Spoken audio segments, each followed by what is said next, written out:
Hello everyone, welcome to another episode of TCG Talk, back today with another video. And in today's video, we're going to be doing a kind of a prediction video on what we think is going to be kind of relevant in the Dynasty space. Once the set comes out and everything gets settled, like what heroes should we be looking out for, right? This isn't meant to be like a tier list or like a meta video. This is meant to be, you know, if you're a newer player or even like a somewhat new player, like what hero, or even a regular experienced player, what heroes could you be expecting to see at an armory level, even at a bigger tournament level? I think it's kind of a mix of what heroes are going to be relevant that you may have not thought about, but also what heroes are you just going to see a lot of? And I'll kind of tell the difference when I get to each of them. It's 5 heroes in total. A lot of it does reflect with what's coming out with the set. A couple of one or two doesn't though. So I just wanted to get right into it and we can kind of talk about it. And I'll kind of give the reasons why here in a second. So the first one is Arachne Huntsman. I won't show the card list for this hero. Obviously, it's a new assassin hero for the Dynasty set. We haven't ever seen assassin hero before, so this will be first time. I think Arachne is definitely going to be played a lot. You're seeing a lot of Arachne on Talishar, a lot of people trying out the hero. I think the hero has some decent matchups, and even with a small card pool, the hero is competitive. Definitely not a tier 1 deck in my opinion. I think it's probably like if you like went S, A, B, C, D or something like that, it's probably like a B tier deck, I think. With a really, really skilled pilot, it's an A tier deck. However, the matchups that it's good into. I mean, you just destroy people. You just deck them out so easy. It's not even funny. But there are some matchups that it's not good into. When I play it, it feels similar to me to Axe's Dory, where like whenever you beat somebody, even when it's a really heavily favored one, you don't beat them down. It's always a close game. But I do think Arachne you'll see a lot, especially at an armory level. I think a lot of people are going to be trying out the hero, playing the hero. And I do think the hero will have a place in the meta. And I think it's something like if you went to a battle hardened or you went to even a pro quest, I think you're going to see 1 or 2 Arachne for sure. And I think it's just going to be a really prevalent hero in the meta. So I won't go over its card list. I will go over a card list of other heroes here in a second.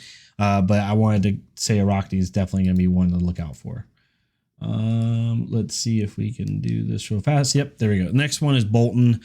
Bolton is disgusting for literally one reason and one reason only, and that is the legendary that is coming out with the set that is just absolutely bonkers. So if we go down to light, so here's Warrior, obviously.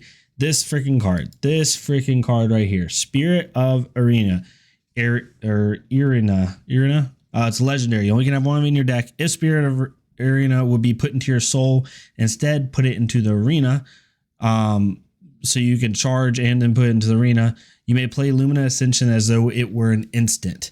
That card alone right there allows you to do so many things with this hero now. It's literally the only card in the set that he got that you probably would use.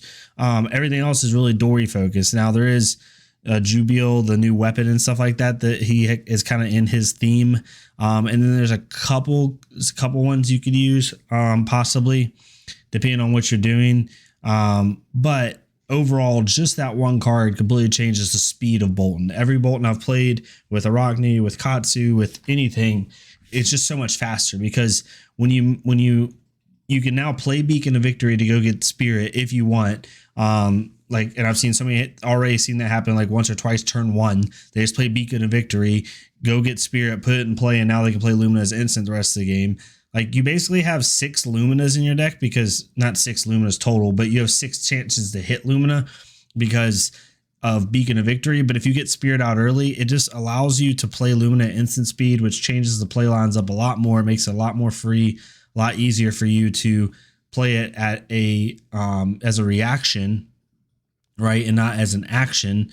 And it allows you to throw off your opponent with your play lines, and they never really know when Lumina's coming, other than maybe you just don't block the prior turn. It's just nuts. The speed of Bolton is like doubled. Literally from this one legendary, the speed of Bolton is doubled. I think Bolton will be an insanely powerful character in Dynasty. That's kind of my prediction. I think Bolton will, like, he loses the ice straight up. However, if it's not ice, he's gonna be one of the top heroes in the format, in my opinion. Just my opinion. We'll see how it goes. I could be wrong, but I don't think I will be. he'll be one of the best heroes in the format, and he's just so fast. It's insane how fast he can go now. Next one is Dorinthea Iron Song. Dorinthea got some really good cards. She got, obviously you could try Axis Dorinthea if you want Merciless Battle Axe. I will be trying it just for fun because I really want to.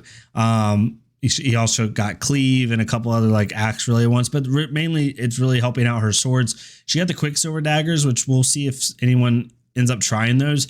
But she got really good cards like Iron Song Pride, being able to put a +1 counter on a target sword you control as an aura, and then keep it on as long as you and then as long as you have hit this turn, you keep it on. So basically, it's almost like a Minerva, but for adult heroes, as long as you can keep hitting at least once, like it's going to always have that +1. If you can get multiple of them on the field somehow, then that would be even nuttier. Having Blessing of Steel, if you want to, you know, maybe an attack doesn't hit, you have one of them in your deck and you just give it a +3 buff the next turn is really nice. But then they have other stuff like Puncture and Precision Press and stuff like that, where basically like where people used to try to use armor to block out a big Dorinthea turn to get rid of her counters. Those will allow you not to do that because they have piercing. But we'll have to see. She has a lot of piercing stuff. I do think she's not like overpowered by any means, but she did get a lot of utility stuff where like she can help combat decks that are trying to beat her a lot easier. Still really rough in the Icelander, so that's going to be a thing you're going to have to think about. But overall, I think she got some really good cards. And it'll be really interesting to see how she plays. I think she's going to be something to look out for. And just the meta itself, I think you're going to see a couple Dory do well, but we'll have to see. So there's that one. For the fourth hero, Rhinar. Rhinar got so many fun cards. So many fun cards this set. I think Rhinar's just going to be good. I think it's going to be an A-tier hero. He already was climbing with really, good pilots, but Rock's a funny card. I don't think that'll be crazy. But Beaten Trackers, I mean, Scabskin Letters is really good. But with Beaten Trackers, you can just guarantee that you gain 1 action point. I still don't know if it's better than Scabskins. If you're going for like some type of combo play, then it probably is, because you just automatically get 2 action points minimum on your Blood Rush Bellow turns. But he got some really cool cards.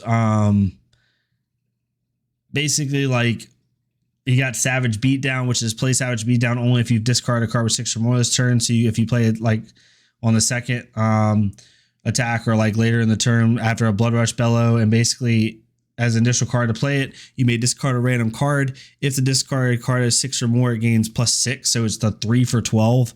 Kind of hard to get off, but pretty crazy card there. His real big cards that he got were Skullcrack, which is when Skullcrack is discarded, you gain a resource, which is nice. Helps him a little bit more.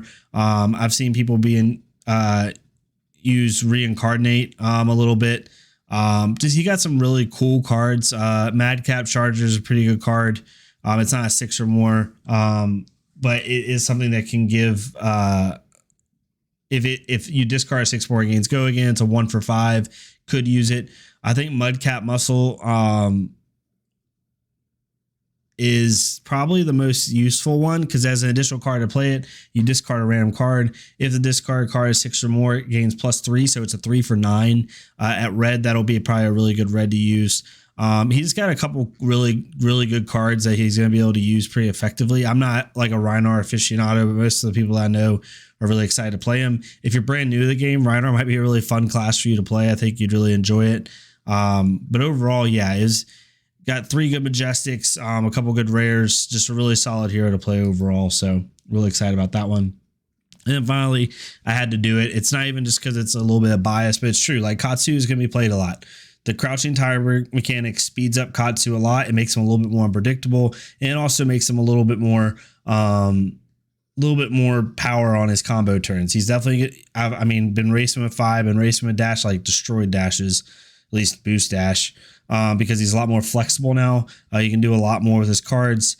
I'm not saying he's going to be an S tier deck by any means, but you're going to see him played a lot more.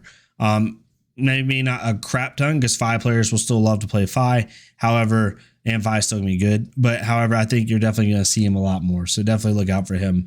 The classes I didn't put any Guardians. Most of the Guardian cards seemed like they were flavored to Yoji. I mean, you could definitely do like a really tanky Guardian, which is even crazier to say out loud, if you wanted to. I don't think for any of my ninja players out there, I don't think any of the ninja cards really fit Fi's archetype. I don't think it's worth it. I think it takes away too much from what Fi's trying to do. And then the biggest kind of question mark class is Mechanologist. It's gonna be really interesting to see how that gets affected. There's definitely some good cards, like Nitro Mechanoid is pretty stupid. It's like Exodia for freaking Flesh and Blood. I've seen a couple people get off, but it hasn't done as much in my opinion. The Hanabi Blaster, the Mechanologist weapon, that thing is pretty freaking good. That's definitely going to be an improvement to boost dash and make her go a little bit faster. Pulse Wave Harpoon is really good too as well. And then there's a couple cool Data Doll cards in there, but most of them were kind of just like normal good cards. And they're trying to play off that Hyperdriver archetype that people are doing, but I think that archetype's, I don't know how good that's going to be yet. We'll have to see how people play it. But I do think just the Blaster alone and Pulse Wave Harpoon really even propelled Dash to be even better.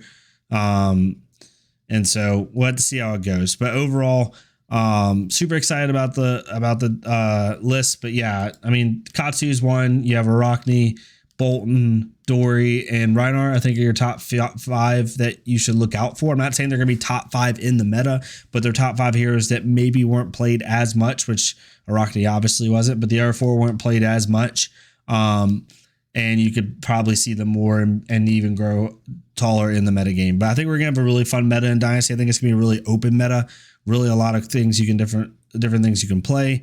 And yeah, I'm super excited about it. But let me know what you think of the set. Let me know if you have a hero that you think is going to be really good or really prevalent that I did not list on here. To let me know your thoughts. And yeah, hopefully y'all enjoy this. If you did, please leave a like, comment, subscribe. If not me, it's completely fine.